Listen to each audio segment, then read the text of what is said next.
আমাদের ডাল থেকে চারা তৈরি সিরিজ কিন্তু অনেকদিন আগেই শেষ হয়ে গেছে, কিন্তু যেমনটা বলেছিলাম প্রত্যেকটা চারা যখনই দেখবো সাকসেসফুল কিংবা আনসাকসেসফুল হচ্ছে তখনই আমি রেজাল্টটা অবশ্যই শেয়ার করে দেবো। সেই রকমই আজকে নিয়ে এলাম একটা সাকসেসফুল রেজাল্ট। দেখতেই পাচ্ছ, দেখে তো সাকসেসফুলি মনে হচ্ছে, তবে রুট ডেভেলপমেন্টটা একটু চেক করে নেব। আসলে কী বলতো, যখন সিরিজগুলো কন্টিনিউ হয় তখন মনে হয় পরপর ভিডিও আপলোড করি, পরপর একটা ইচ্ছে থাকে ভিডিওর যে হ্যাঁ এই ভিডিওটার এরপর আপলোড আমাকে করতে হবে, কারণ আমি একটা চ্যালেঞ্জ নিয়েছি, আমার একটা সিরিজ চলছে। এবার যেই আমার চ্যালেঞ্জটা শেষ হয়ে গেছে অমনি আমার ভিডিও দেওয়ার ইচ্ছেটাই মরে গেছে। কন্টেন্ট তো বাগানে এলেই পাওয়া যায়, তবে সেরকমভাবে আর ভিডিও আপলোড করা হচ্ছে না। তো চলো আজকে আপাতত এই রেজাল্টটা শেয়ার করি। তোমরা কী ধরনের ভিডিও চাও আমাকে একটুখানি কমেন্ট করো, তাহলে আমারও ভিডিও দিতে একটা আগ্রহ থাকবে যে তোমরা এটা চাইছো, সো আমায় দিতে হবে।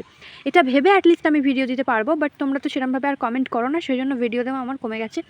যাই হোক, এই দেখো নতুন পাতা কিন্তু ডেভেলপ করছে, আর একটা পোকা হয়ে যাওয়াতে গাছের পাতাগুলোকে খেয়েও নিয়েছে। তো সেই জন্য ভাবলাম চলো একটুখানি আমি তুলে দেখে নিই যে গাছটায় রুট ডেভেলপ করেছে কিনা। যদি করে তাহলে আজকে পটিং করে দেবো। তো এইভাবে চেক করছিলাম, অল্প অল্প রুট দেখা যাচ্ছে। এই দেখো, যেমন এই জায়গাটা, এই যে এইখানটা রুটটা দেখা যাচ্ছে। তো একেবারে বের করে নিই চলো। অনেক সাধনা করে ফাইনালি কিন্তু এই ডালটা সত্যিই সাকসেসফুল। দেখতেই পাচ্ছ রুট ডেভেলপমেন্টটা। গাছটা টেনে তোলা একটু টাফ হয়ে গেছে, কারণ যেহেতু রুটটা বেশ ভালোই বোধহয় গ্রো করেছে। টেনে তুলছি তো উঠছে না, একটু চেষ্টা করি বালিগুলো ঝরিয়ে দেখি তুলতে পারি কিনা, তারপরে ফাইনাল রেজাল্টটা শেয়ার করছি। তো এই যে অনেক কষ্ট করে গাছটাকে তোলা গেছে, তবে একটু ছিঁড়েই তুলতে হলো, পুরোটা সমেত বেরোলো না। তোমরা যেমন এই প্রথমবার দেখলে, আমিও কিন্তু একদম প্রথমবার। তবে প্রত্যেকবার আমি যখন চারাগুলোকে পট থেকে তুলি, যে পটে তৈরি করতে দেওয়া থাকে সেখান থেকে তুলি, প্রত্যেকটা বার আমার ভয় করে যে চারাটা কোনোভাবে মারা যাবে না। তো দেখো কি সুন্দর এই গাছটাকে আমি পেয়ে গেলাম।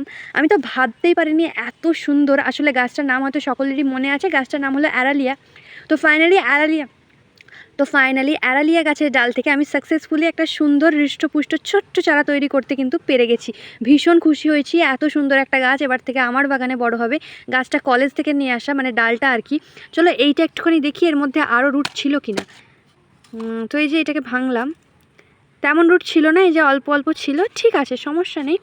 আমরা কিন্তু সাকসেসফুলি গাছটাকে চারা তৈরি করতে পেরেছি, এটাই অনেক। এইরকম একটা বাজে ওয়েদারেও এইরকম একটা চারা যে আমি পাবো, আমি কখনো আশা করিনি। তো ফাইনালি চলো পেয়েই গেলাম। নেক্সট কী ধরনের ভিডিও দেখতে চাও আমাকে কমেন্ট করো, তবেই কিন্তু ভিডিও আপলোড করতে পারবো আমি, নাহলে আমি তো বুঝতেই পারছি না তোমরা কি চাইছো না চাইছো। তো চলো আজকের মতো কিন্তু টাটা।